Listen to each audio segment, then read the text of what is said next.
8장 13절에서 9장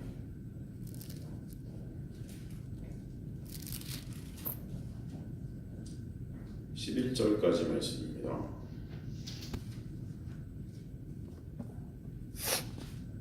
요한계시록 8장 13절에서 9장 11절까지 말씀.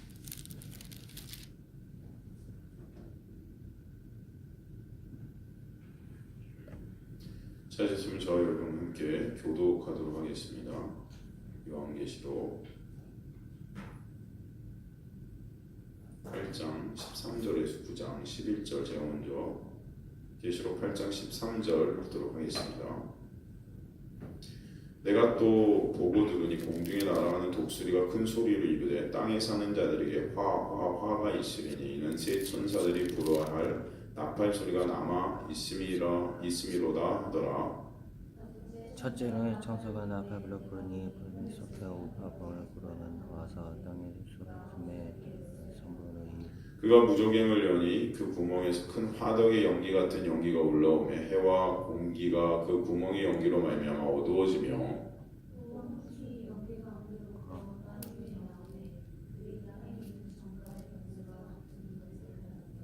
그들이 이르시되 땅에 풀이나 푸른 것이나 각종 수목은 행하지 말고 오직 이마에 하나님의 인침을 받지 아니한 사람들만 행하라 하시더라.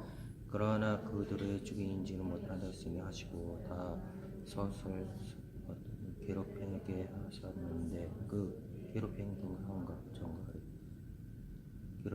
하온가 그날에는 사람들이 죽기를 구하여도 죽지 못하고 죽고 싶으나 죽음이 그들을 피하리로다.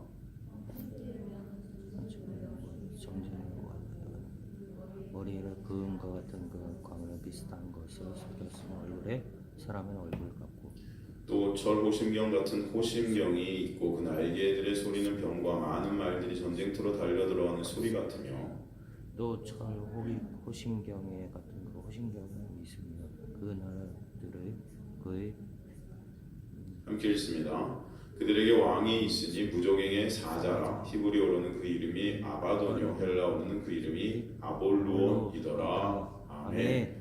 하나님 아버지 감사합니다. 오늘도 생명의 진리 말씀을 통해서 생명 되시고 길 되시고 진리 되신 예수 그리스도의 놀라운 은혜와 사랑을 저희들 알아가고 더 깨달아가고 더 체육하는 그런 이 시간 될 수 있도록 인도해 주셔서 주님만을 사랑하는 믿으시는 백성들 될 수 있게 역사하시고 종의 입술을 주장하여 주시고 종의 입술을 다스려 주셔서 주님께서 전하고 사시는 말씀만 전하는 이 시간 될 수 있도록 역사하여 주시고 정원 가르치고 저희 주님만 드러난 시간 될 수 있도록 인도하여 주옵소서.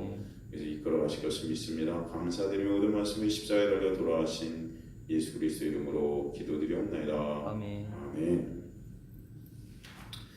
이제 5번째 나팔에 대해서 우리가 공부할 시간이죠.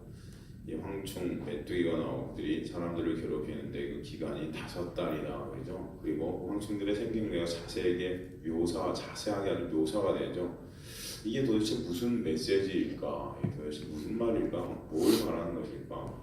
우리 4번째 제안까지를 통해서 자연계의 생태계 파괴 그리고 그로 인해 지탱되고 있는 첫 창조를 지탱하고 있는 것과 그 첫 창조의 부산물들을 처하시는 그 재앙 속에서 그리스도인들은 오히려 어떻게 되죠? 주님의 백성들로 완성이 되죠. 오히려 주님의 백성들로 완성이 되어지는 그런 역설에 대해서 계속 공부를 했었어요.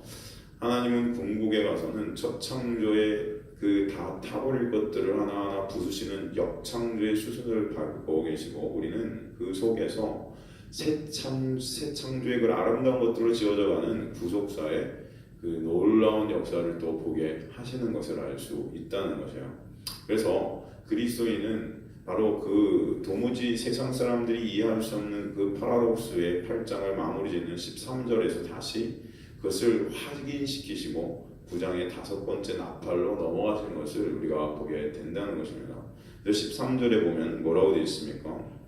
요한계시록 8장 13절 내가 또 보고 들으니 공중에 날아가는 독수리가 큰 소리로 이르되 땅에 사는 자들에게 화가 있으리 있는 세 천사들이 불어야 할 나팔 소리가 남아있음이로다 하더라. 그 말씀되어 있죠. 지금 4번째 나팔 재앙이 끝나고 갑자기 공중에 날아가는 독수리가 등장해요. 독수리, 그죠? 여러분 성경에서 독수리 하면 떠올리는 것이 있죠. 떠오르는 것이 있죠. 독수리 하면 뭐가 여러분 떠오르죠? 독수리. 독수리 하면 떠오르는 것. 뭐가 있을까요? 비둘기. 비둘기가 있어. 독수리 하면 비둘기가 있어요. 아니 날개. 날개가 있어. 예. 독수리가. 그치. 독수리가 만약에 날개가 있다. 그러면은 또 날개 하면 떠오르는 게 뭘까? 타락한 천사. 타락한 천사가 날개가 있어요. 예. 너무 만화를 많이 본 거 아니야? 그래서 영화 같은 거 많이 본 거 아니야? 진짜. 독수리 하면 떠오르는 것은 하나님의 뭐예요? 하나님의 배? 하나님의 보호하심, 하나님의 인도하심. 독수리 하면 뭐가 떠오른다고요? 하나님의 인도하심. 그치, 하나님의 인도하심, 하나님의 인도하심. 보호하심, 그죠? 하나님의 보호하심, 하나님의 인도하심이 떠오르죠. 출애굽기 19장 4절 보면요, 출애굽기 19장 4절. 내가 애굽 사람에게 어떻게 행하였음과 내가 어떻게 독수리 날개로 너희를 업어 내게로 인도하였음을 너희가 보았느니라.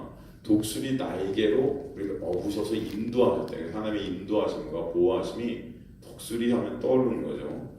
또 신명기 32장 가볼게요. 신명기 32장 10절 12절 보면은 여호와께서 그를 황무지에서 짐승이 부르짖는 광야에서 만나시고 호위하시며 보호하시며 자기의 눈동자같이 지키셨도다. 마치 독수리가 자기의 보금자리를 어지럽게 하며 자기의 새끼 위에 너풀거리며 그 날개를 펴서 새끼를 받으며 그의 날개 위의 것을 없는 것과 같이 여호와께서 홀로 그를 인도하셨고 그와 함께 한다는 신이 없었더라 말씀되어 있죠. 그죠? 그래서 이 새끼 위에 너풀거렸다. 이 너풀거렸다가 히브리어로 라하프예요. 이게 라하프가 이러면 어떤 뜻이죠? 아마 청년들이 라하프라는 히브리어를 알 텐데 라하프. 아니 들었는데 많이 까먹었어요. 난 지금 정답을 얘기하는 줄 알았어. 이 라하프가 뭐죠, 여러분? 라하프? 뭐뭐를 품다. 더 정확히 구체적으로 알을 품다의 라하프죠? 라하프, 이 알을 품다. 그래서 지금 너풀거리다가 이 라하프, 알을 품다. 이 알을 품다는 또 성령님께서 창세기 1장에 보면은 수면을 운행하시다의 운행이에요. 운행. 그럼 성령께서 운행하셨을 때 어떤 일이 벌어지는 거예요? 성령께서 운행하시게 되면 어떤 일이 벌어지죠? 보호하신다. 감싸주신다. 새 창조의 역사가 일어나는 거 아니에요. 창조의 역사가. 그죠? 마찬가지예요. 이 성령께서 지금 라하프 운영하시다. 알을 품다. 여러분 알을 품으면 어떻게 되죠? 예, 따뜻해져. 날개가 알을 품어요. 닭이 알을 품어. 예. 그럼 어떻게 돼요? 기온이 올라가서 따뜻해져. 그래서 그러니까 알을 깨부셔. 알을 깨부셔서 어떻게 돼요? 예, 새끼가 나오면서. 그렇지. 이것도 새 창조의 역사예요. 이것은 다 구원의 역사를 말하는 거예요. 라하프. 알을 품다. 그래서 암탉이 알을 품은같이 내가 너희를 품었구만. 너희가 나에게 오지 않는구나. 예수님이 예루살렘을 보면서 눈물을 흘리시잖아요. 여러분 기억나세요? 그러면 그래서 이 라하프라는 것은 구원의 역사예요. 알을 품다. 성령께서 역사하시다. 성령의 역사, 새 창조. 사실 그것은 구원의 역사. 그 가운데 있었던 우리가 죽었던 우리가 살아나는 그 성령의 놀라운 은혜의 역사를 나타내는 것을 알 수 있어요. 그 구약에서 또 독수리는 뭘 상징할까요? 이 보호하심, 인도하심, 이 새 창조의 역사 이런 것들도 상징하지만 또 뭘 상징할까요? 심판을 상징해요. 심판. 신명기 28장 49절. 신명기 28장 49절 보면 곧 여호와께서 멀리 땅 끝에서 한 민족을 독수리가 날아온 것 같이 너를 치러 오게 하시니 이는 네가 그 언어를 알지 못하는 민족이요. 또 호세아서 8장 1절 보면 호세아서 8장 1절 보면 나팔을 내 입에 댈 자다 원수가 독수리처럼 여호와의 집에 덮치리니 이는 그들이 내 언약을 어기며 내 율법을 범하리로다. 그래서 이 독수리는 하나님의 보호하심과 심판을 동시에 나타냅니다. 뭐와 뭐를 동시에 나타내요? 하나님의 보호하심과 심판. 그죠? 그 독수리가 지금 화가 있도다면서 화를 선포하고 있어요. 그 본문에서. 이것은 하나님께서 내리시는 재앙이 세상에는 화예요. 하나님께서 내리시는 세상에서 볼 때는 화지만 하나님의 백성들의 화가 아니라 하나님의 보호하심과 인도하심이라는 것을 이 독수리가 화를 갖다가 세 번이나 말하는 것을 통해서 우리에게 설명하고 있는 것이에요. 그러니까 독수리라는 거 하나님의 인도하심과 보호하심, 그러나 그 독수리가 심판이라는 것을 내포하고 있듯이 세상 사람들에게 독수리는 심판이나 하나님의 백성들에게는 독수리가 내는 이 화 안에서도 하나님의 놀라운 은혜와 사랑이 깃들어 있다는 것이에요. 여러분 이해가 되시죠? 그래서 여러분 이 화 같은 이 심판받을 세상에서 그리스도인들은 그러나 하나님의 보호하심 가운데 있으니 걱정할 필요가 있다 없다. 그렇죠? 이 어두운 세상 가운데 여러분 하나님께서 지키시고 인도에 가신다는 의미가 이 독수리가 내뿜는 지금 화 이 구절 한 구절 안에도 있어요, 여러분. 그러니까 우리는 이 구절 한 구절을 통해서도 하나님의 놀라운 은혜의 말씀, 사랑의 말씀을 보는 자들이 되는 거죠. 그래서 성령께서 여러분 말씀을 통해서 우리에게 이 놀라운 은혜를 허락해 주시는 것이에요. 얼마나 놀랍습니까? 그렇지 않습니까? 지금까지의 모든 재앙이 주는 메시지가 여기 한 구절에 다 들어있는 거예요. 사실은 한 구절에. 그래서 그 심판의 역사들, 나팔, 무슨 재앙들이 막 쏟아내지만 그런 가운데서 주님의 백성들은 주님께서 독수리가 날갯짓하며 그들의 새끼들을 지키는 것과 같이 너풀거리면서 라프 계속 그들을 창조의 역사 가운데 인도해내는 것 같이 그들을 지키시고 인도하시고 이끌어가시고 보호하시고 역사에 가신다는 것을 이 한 문장을 통해서 우리에게 설명해 주시는 거예요. 그게 얼마나 감사해요. 그렇죠? 이 원리는 사실 이 성경 전체에 용해되어 있는 것을 또 우리가 볼 수 있죠. 출애굽기 12장 12절에서 13절 보면요. 출애굽기 12장 12절에 13절 보면 내가 그 밤에 애굽 땅에 두루다니며 사람이나 짐승을 막론하고 애굽 땅에 있는 모든 청난 것들을 다 치고 애굽 모든 신을 내가 심판하리라. 나는 여호와라. 내가 애굽 땅을 칠 때 그 피가 너희가 사는 집에 있어서 이를 위하여 표적이 될지라. 내가 피를 볼 때 너희를 넘어가리니 재앙이 너희에게 내려 멸하지 아니하리라 말씀돼요. 그죠? 이 죽음의 천사가 애굽의 장자들을 죽이는 심판이 이루어집니다. 심판의 모습이에요. 그런데 문설주와 인방에 피가 발라져 있는 집은 본문의 표현대로라면 머리에 하나님의 인을 맞은 사람은, 그죠? 머리에 하나님의 인을 맞은 사람은 그 죽음의 천사가 어떻게 해요? 넘어가는 거예요. 이게 바로 문설주의 문방에 피가 발라진 사람을 갖다 오늘 본문에서 이마에 하나님의 인치심을 받은 사람들이다 표현할 수 있다는 것입니다. 그 사람들은 죽음의 천사가 어떻게 해요? 넘어가요. 하나님의 놀라운 은혜와 사랑 안에 있는 사람들이 되는 거예요. 그죠? 화로 담아서 독수리가 그렇게 화를 내뿜고 있지만 그 독수리라는 하나님의 놀라운 은혜와 사랑의 보호하심 아래 그들을 하나님께서는 지키신다. 그러니 얼마나 감사한가. 그죠? 그러니까 멸망받을 세상 사람들에게 이게 화지만 그리스도인들에게는 하나님께서 주시는 놀라운 위로의 말씀이 우리에게 설명해 주신다는 것입니다. 그래서 여기서 넘어간다는 히브리어, 이 6월절에 넘을 월, 그래서 6월절, 이 피를 보고 넘어간다는 히브리어가 여러분 뭔지 아세요? 빠사흐예요. 빠사흐. 우리 성악하는 사람들은 여러분 이태리어로 뭐예요? 소리를 잘 넘긴다. 이거 뭐예요? 빠사. 그거는 히브리어고 이태리 말로 뭔지 아시죠? 소리를 다 지나가게 한다. 소리가 고음으로 가면 어떻게 돼요? 계속 이게 딸려 올라가잖아요. 그러면 이렇게 막혀버린단 말이에요. 그래서 소리를 지나가게 하기 위해서 어떻게 돼? 이걸 더 내려야 되고 더 앞으로 가야 되잖아. 빠싸. 그걸 빠싸쪼라고 그러죠? 빠싸쪼. 이게 다 같은 히브리어로 이것은 뭐예요? 빠싸. 지나가다.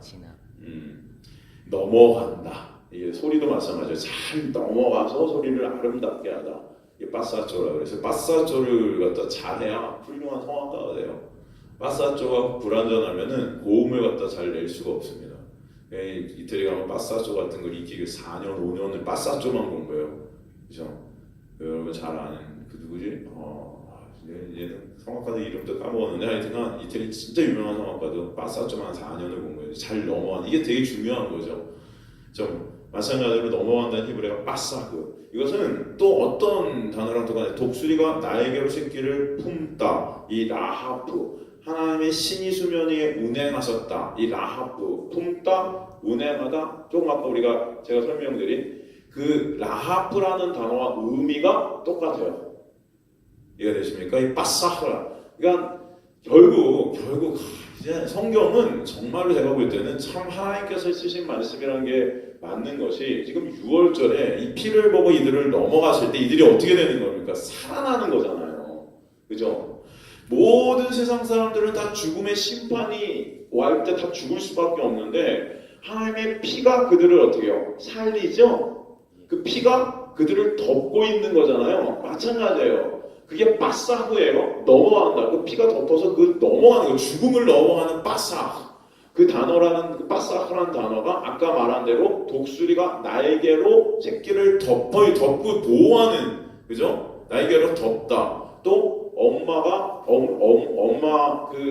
닭이 알을 갖다가 품다. 성령이 창세기 1장에서 보면 수면 위에 신이 운행하셨다. 그럴 때 다 뭐가요? 새끼가 태어나게 되고 새끼가 보호하게 되고 또 새 창조가 일어나게 되는 그 놀라운 구원의 역사를 말하는 거잖아요. 마찬가지죠. 빠사 뭔가를 진화하게 하는 거예요. 죽음이 진화하게 하는 구원의 역사가 일어나는. 그러니까 이 빠사크라는 단어와 라하프라는 단어는 같은 말이에요. 같은 말이에요. 다 구원을 갖다 우리에게 설명하는 단어라는 것을 알 수 있죠. 정리하면 하나님의 무시무시한 심판 가운데에서도 하나님의 그쵸? 놀라운 그 은혜와 사랑을 그쵸? 하나님의 인을 하나님께서 도장으로 꽝 찍으신, 내가 너를 지명하여 불렀나니 너는 내 것이라면서 도장을 꽝 찍으신 그 하나님의 인치심을 받은 그 하나님의 백성, 창세전에 하나님의 택하신 그 백성들에게는 하나님께서 그들을 어떻게 해요? 독수리처럼 그들을 품고 인도하시고 보호하신다. 그런 말씀이 성경 전체에 흐르고 있음을 여러분 아시기 간절히 소망합니다. 그래서 성경을 통해서 우리는 그 놀라운 은혜와 사랑을 더욱더 깨닫는 자들이 되어야 되는 것이죠. 그래서 구원이라는 것은 타락한 첫 창조의 것들을 멸하시는 무시무시한 하나님의 역창조 속에서 하나님께서 그의 백성들을 품어 안으시고 그들을 새롭게 재창조해내시는 모습으로 이 역사 가운데 우리에게 설명되어지고 나타내지는 것이에요. 이해가 되시죠? 그래서 하나님의 첫 창조에서 지금까지 계속 심판과 구원이 동시다발적으로 계속 일어나고 있는 것입니다. 악인들은 계속 심판당하고 하나님의 백성들은 그 가운데에서도 하나님의 보호하심, 하나님의 인도하심, 하나님의 놀라운 은혜 가운데 구원을 받고 있는 하나님의 그 놀라운 구원의 역사를 이뤄 가신다는 것이죠. 근데 오늘 본문에서 그 독수리가 어디로 날아가요? 공중에 날아가요. 그죠? 공중으로. 그죠? 지금까지 계시록에 나와 있는 세계관은 두 가지입니다. 하늘과 땅이에요. 그죠? 하늘은 뭘 뜻해요? 완성된 교회를 뜻하고 땅은 뭐예요? 지상의 불완전한 교회를 뜻하는 것이죠. 이 두 가지 세계관을 가지고 하나님 나라와 성도의 삶을 설명하고 있는 것이 계시록이에요. 여기 13절에 또 다른 세계관이 등장하는데 어떤 세계관이 등장하고 있나? 바로 공중이라는 세계관이에요. 공중. 이 공중이라는 헬라어 메스라네마라고 그러는데 이 메스라네마는 공중이라는 건 하늘과 땅의 중간이에요. 이 요한계시록에 나와 있는 세계관은 하늘과 땅이라고 그랬죠. 근데 오늘 이 본문 가운데 공중이라는 세계관 하나가 더 등장합니다. 결론적으로 말하면 그리스도인들은 이 공중이라는 세계관 속에 살고 있게 되는 거죠. 공중이라는. 다시 한번 설명하면 인간 중에는 옛세대가 있고 새세대가 있어요. 타락한 인간을 옛사람, 옛세대, 그 육적 인간이라고 말하죠. 그러니까 아담의 후손이라 아담 군상들이라고 해요. 율법의 정죄를 받고 사망으로 떨어진 자들이 바로 옛세대예요. 그런데 그런 옛세대 가운데 예수 그리스도의 놀라운 보혈의 공로로 말미암아 새로운 피조물들인 새 세대가 등장하죠. 그죠? 그들은 땅에 속한 옛세대와는 달리 하늘에 속한 새 세대가 돼요. 그런데 하늘에 속한 새 세대가 바로 하늘에 살게 됩니까? 안 됩니까? 안 되잖아요. 여전히 이 땅 가운데 살고 있잖아요. 그렇죠? 하늘에 속한 새 세대가 창조가 되는데 여전히 우리는 이 땅 가운데 살 수 있어요. 이 옛 세대가 살고 있는 땅에서 역사와 인생이라는 시간을 새 세대들이 살아내요. 그죠?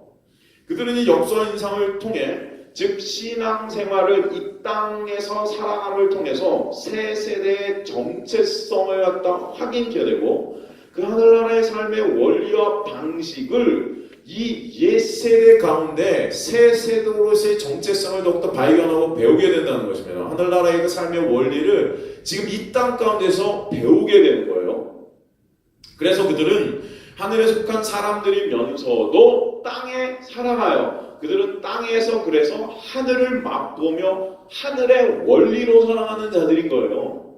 이 땅에 있지만 이 땅 가운데서도 하늘의 원리로 살아가는 자들이 바로 그리스도인인 새로운 피조물들이라는 것입니다.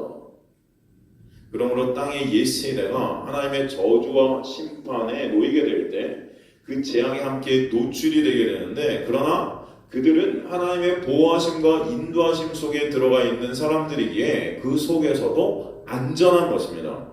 오히려 그 화 속에서 하나님의 나라의 원리들을 배워가게 하시는 거죠.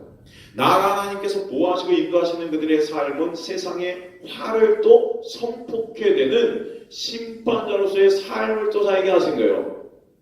그런 의미에서 하늘도 아니고 땅도 아닌 공중이라는 또 다른 세계관이 등장케 하시는 것입니다.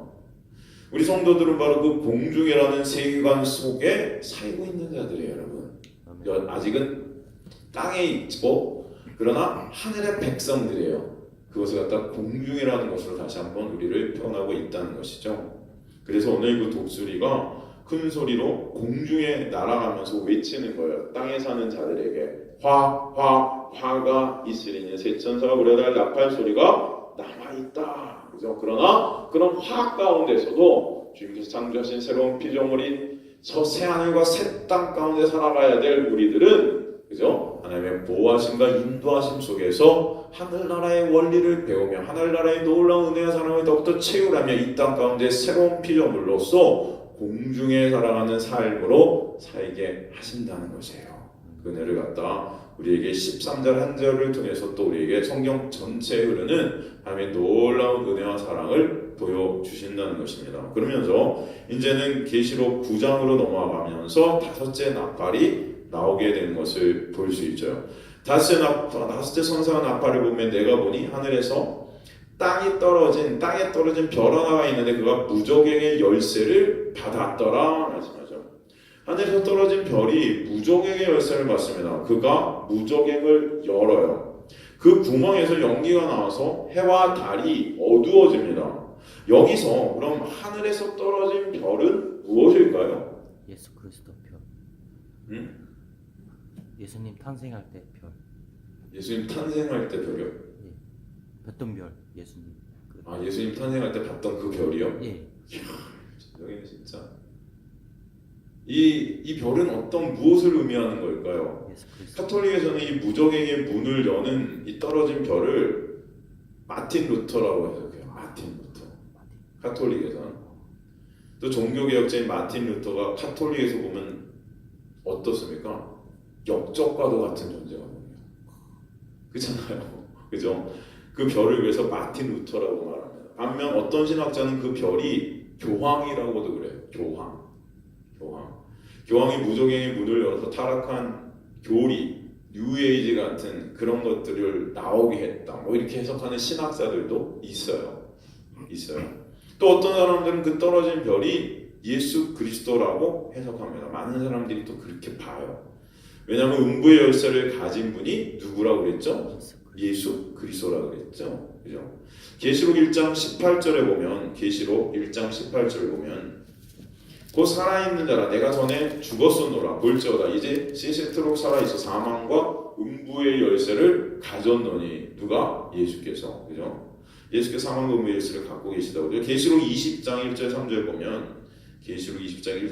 보면 또 내가 보면 천사가 무저갱의 열쇠와 큰 쇠사슬을 그의 손에 가지고 하늘로부터 내려와서 용을 잡고 이곳 옛 뱀이여 마귀여 사탄이라 잡아서 1000년 동안 결박하여 무적행에 던져놓고 잠고 그 위에 임봉하여 1000년이 차도록 다시는 만국을 미혹하지 못하게 하는데 그 외에는 반드시 잠깐 노일이라.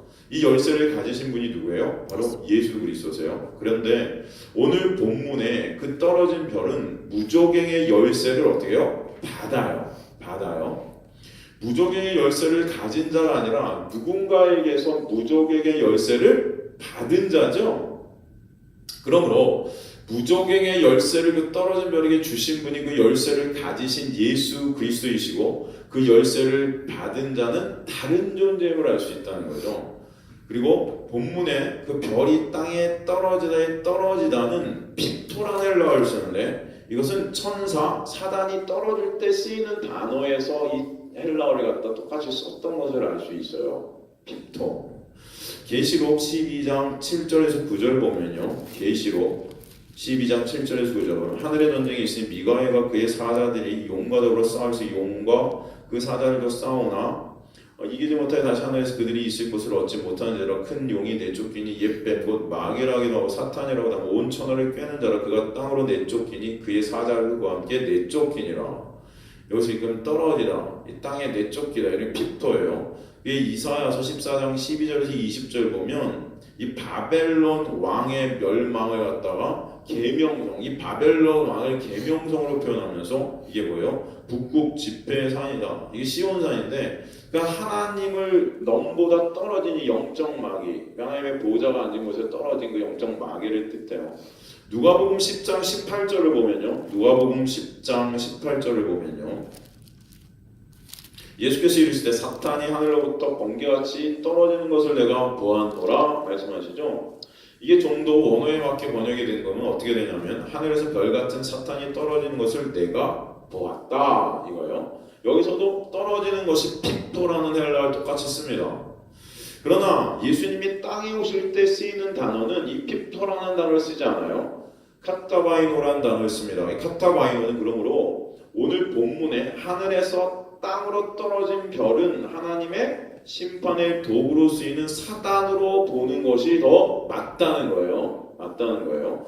또 하나의 근거는 본문에 하늘에서 땅으로 떨어진 별에서 떨어진의 동사 헬라어 페프토코타라는 것은 완료 능동태 분사로 쓰였거든요. 이것은 뭐예요? 이미 이것이 완료되었다. 이미 떨어져 버렸다는 것입니다.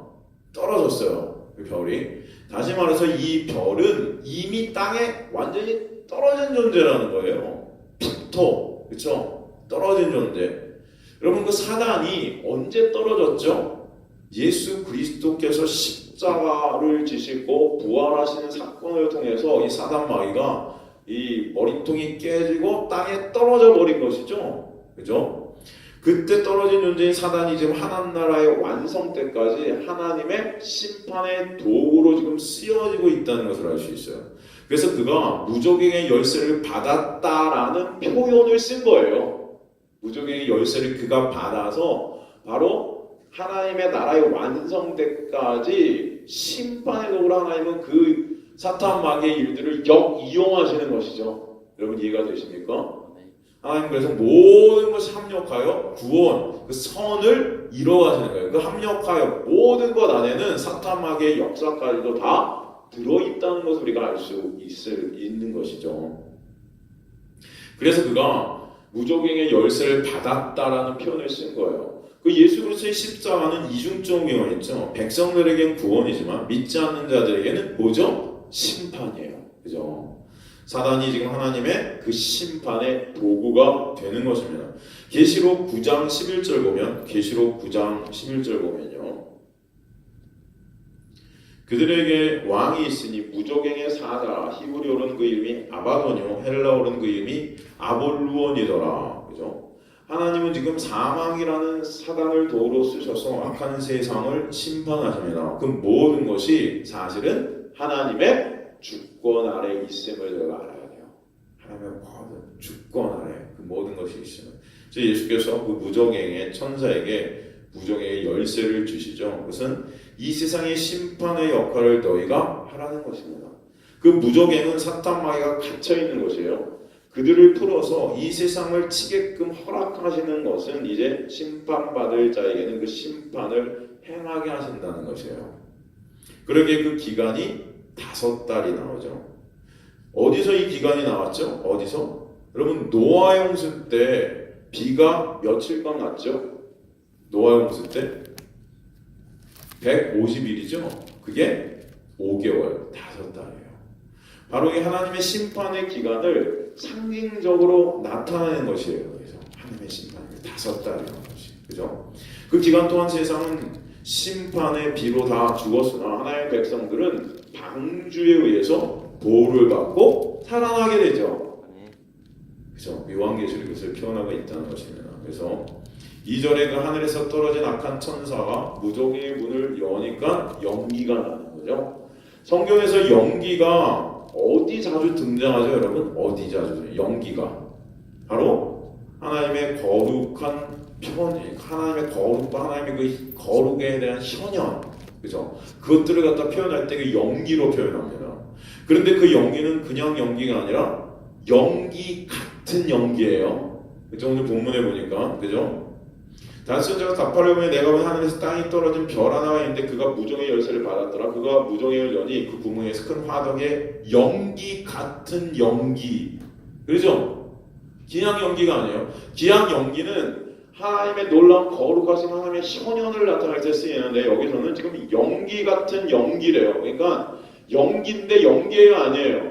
아니에요. 속임수예요. 속임수. 사단은 지금 하나님을 흉내내어서 하나님의 인을 받지 않는 자들을 미혹해서 심판의 자리로 데려간다고 우리에게 설명해 주시는 거예요. 그리고 연기 같은 연기, 사단이 하는 역할이죠. 말세가 되면 사단이 기적과 표적을 이용해서 사람들을 깬다 그래요. 요한계시록에도 보면 그래서 삼위일체 하나님을 모방한 그 사단의 역사들이 계속 등장하는 것입니다. 그죠? 그래서 지금도 마찬가지로 거짓 선지자들이 그냥 어디 가면 방언하고 무슨 병 고치고 무슨 기적과 그런 표적 막 이런 것들로 사람들을 갖다가 그냥 꼼짝 못하게 만들어요. 하나의 말씀 때문에 살아가야 될 인간, 우리 그리스도인들이 그냥 어떤 나타나는 그 현상에 꼭 묶여서 만약 그게 단 줄 알고 그게 안 나타나면 하나님의 살아계시지 않은 것이냐 착각하면서 거기에 묶여 살아요. 그죠? 그런 사람들이 얼마나 많습니까 지금 여러분? 마치 자기가 하나님이 된 것 같이 자기한테 안수 받으면 낫고 자기 다 뭐예요? 인간이 지금 하나님의 자리에 올라가는 그 거짓 선지자들의 모습들이 바로 이 사탄 마귀 안에 있는 자들임을 우리가 보게 되는 것입니다. 그 연기 같은 연기예요.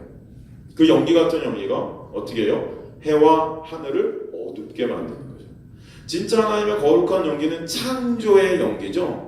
빛이 있으라, 그죠? 빛으로 세상을 밝히는 어둠이 빛이라 다 사라지는 그런 창조의 역사에 있는 연기예요. 그런데 이 연기 같은 연기는 오히려 해와 달을 어떻게 해요? 어둡게 만들어버려요. 그런데 하나님의 일을 받지 않는 사람은 그 연기 같은 연기에 속아서 결국 사망으로 심판으로 떨어지게 되는 거죠. 그 연기 속에 나오는 것들이 있어요. 뭐죠? 황충과 메뚜기, 그죠?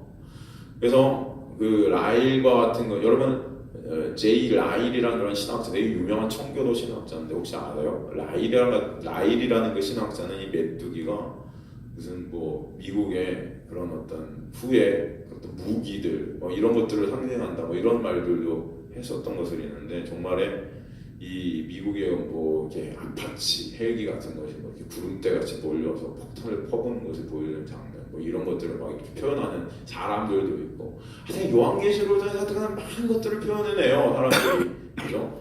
또 사도 또 하여튼 재밌는 것들을 막 이렇게 풀어내는데 여러분 성경은요 저 여러분이 성경을 보면서는 성경은 성경 안에서 푸셔야 돼요. 성경 안에 하나님께서 답을 다 주시고 계신다는 것이죠. 사도 요한은 구약에 나타난 이 메뚜기가 가지고 있는 이미지를 사용해서 그 재앙의 엄청난 파괴력을 지금 우리에게 설명해 주시는 거예요. 그렇죠? 이런 뭐 아파치 헬기 뭐 이런 게 아니고 여러분. 당시 팔레스타인에 나타난 그 메뚜기 때는 태풍, 토네이도의 파괴력에 버금가는 피해를 줬었습니다. 메뚜기 떼가 지나간 자리는 마치 전쟁터를 방불케 했대요. 메뚜기가 지나가는. 그리고 메뚜기 때는 그 수가 엄청나게 많아서 하늘을 덮으면 해가 가리워지고 먹구름이 낀 것 같이 보였대요. 엄청났다는 거죠. 그리고 갑자기 나타났다 사라지는 신출귀몰한 곤충이라 이렇게 했답니다. 생각했답니다. 그래서 이 마귀의 세력이 바로 이러한 특징을 가지고 있다는 것을 우리에게 설명해 주는 거예요. 마귀의 세력이. 구약에서 메뚜기가 등장하는 구절이 어디냐면 사사기서 6장 3절에서 5절인데 사사기서 한번 가볼까요? 6장 3절에서 5절. 이스라엘이 파종한 때면 미디안과 아말렉과 동방 사람들이 치러 올라와서 진을 치고 가사에 이르도록 토지 소단을 멸하 이스라엘 가운데 먹을 것을 남겨두지 아니하며 양이나 소나 나귀도 남기지 아니하니 이는 그들의 짐승과 장마를 가지고 올라와 메뚜기 떼 같이 많이 들어오니 그 사람과 낙타가 무수함이라 그들이 그 땅에 들어와 멸하러 하니. 지금 엄청난 숫자를 가리킬 때 메뚜기 떼와 같다 그런 말을 쓴 것을 알 수 있어요. 아모스서 7장 1절에서 2절 봐도 아모스서 7장 1절에서 2절 봐도 주의 여호와께서 내게 보이신 것이 이러하니라 왕이 풀을 벤 후 풀이 다시 움돋기 시작할 때 주께서 메뚜기를 지으심에 메뚜기가 땅의 풀을 다 먹으니라 내가 이르되 주의 여호와의 청하건대 사하옵소서 야곱이 미약하니 어떻게 서리까 하매. 이 지금 메뚜기 때 엄청난 파괴를 우리에게 설명해 주시는 거죠. 계시록 9장 5절에 그 메뚜기가 마귀들이 땅에 있는 정갈의 권세 같은 권세를 받았다 이렇게 말하고 있어요. 그리고 그 권세를 이용해서 하나님의 인을 받지 못한 자들을 쏘는 것이죠. 계시록 9장 5절을 보면 그래서 그러나 그들을 죽이지는 못하게 하셔 5달 동안 괴롭게만 하게 하시는데 그 괴롭힘함을 정갈이 사람을 쏠 때 괴롭게 함과 같더라 이렇게 말씀하시는 거죠. 그 구약에서 정갈이 가지는 의미는 또 무엇이냐? 성경은 정갈이 하나님의 은혜의 통치 밖에 있는 자들, 통치 바깥에 있는 자들, 혹은 그들이 사는 세상을 가리킬 때 이 정갈이라는 것을 썼던 것을 알 수 있습니다.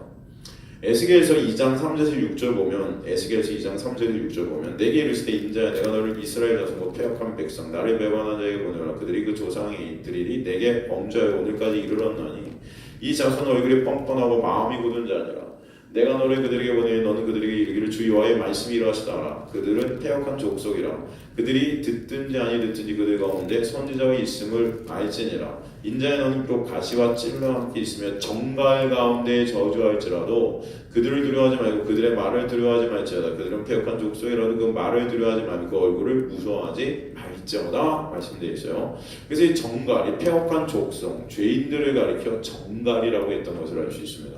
신명기 8장 14절에서 15절 봐도 하나님 나라를 상징하는 가나안과 비교해서 하나님의 은혜 바깥에 있는 세상을 상징하는 광야를 정갈이 있는 곳이다 이렇게 표현했던 것을 또 신명기 8장 14절 15절 통해서 우리가 볼 수 있어요. 그러므로 지금 황충이 정갈을 쏘는 것처럼 믿지 않는 자들을 괴롭게 한다는 것은 하나님의 은혜의 통치 영역 밖에 살아가는 자들이 죄로 인해 스스로를 고통스럽게 한다는 것입니다. 하나님의 은혜를 모르는 하나님의 그 십자가의 놀라운 은혜와 사랑을 모르는 자들이 이 죄로 인해서 스스로를 고통스럽게 하는 모습들을 우리에게 보이고 있는 거예요. 하나님을 알지 못하는 자들의 유일한 삶의 목적이 뭘까요, 여러분? 하나님을 알지 못하는 자들의 유일한 삶의 목적이 뭐예요? 내 배를 채우는 거죠. 내 배를. 이 세상 가운데 내가 왕이 되고 내 뜻대로, 내 생각대로, 내가 원하는 대로 내 배를 채우고 내 등을 채우고 그죠? 이게 세상 원리 아니겠습니까? 그래서 물질주의를 추구하고 나온 열매들은 뭐예요? 그 가운데 미움, 다툼, 시기, 질투, 전쟁, 경쟁, 분냄 이런 모든 분열들이 거기 안에 다 들어가 있죠. 왜? 내 배만 채워야 되니까. 남은 어떻게 되든 남에게 그죠? 칼을 들이대고 남을 죽여서라도 나는 올라가야 되니까. 이 세상 구조가 그런 거 아닙니까? 그죠? 약육강식의 세계 아니에요. 그죠? 약육강식의 세계. 무전유제의 세상 아닙니까, 여러분? 돈이 있으면 다 되는 세상, 그죠? 옛날에 그 영화 가운데 그런 게 있었는데. 신의 왕, 응? 신들의 왕들. 아니 그 말 한국 영화 중에 그런 게 있었어요. 하여튼 무전유제를 외친. 실제 있었던 사건이 아니었나 그게. 그죠, 여러분? 그 영화 생각나세요? 나중에 제가 기억나는 것은 그 팝송이 흘러나온 그 중에 경찰들에게 그들이 다 죽임을 당했던 그런 영화 있었는데 홀리데이인가? 홀리데이. 갑자기 이게 생각이 났어요, 여러분. 그죠? 그런 세상이 가고 우리가 사는 세상이에요. 그죠? 그들이 아마 그 사람들이 그때 뭐 빵을 뭘 훔쳤대나 500만 원을 훔쳤대나 그래갖고 20년형을 받았대죠. 와. 근데 그 당시에 돈 있는 자들은 그 많은 나쁜 짓을 했는데도 다 법에 그런 어떤 것에 빠져나오는 거죠. 그런 것들을 보면서 그들이 무전유죄를 갖다 막 외쳤었죠. 그러면서 그때 나온 그 죽어가면서 틀었던 그 음악이 그게 외국 그 팝송이 되게 홀리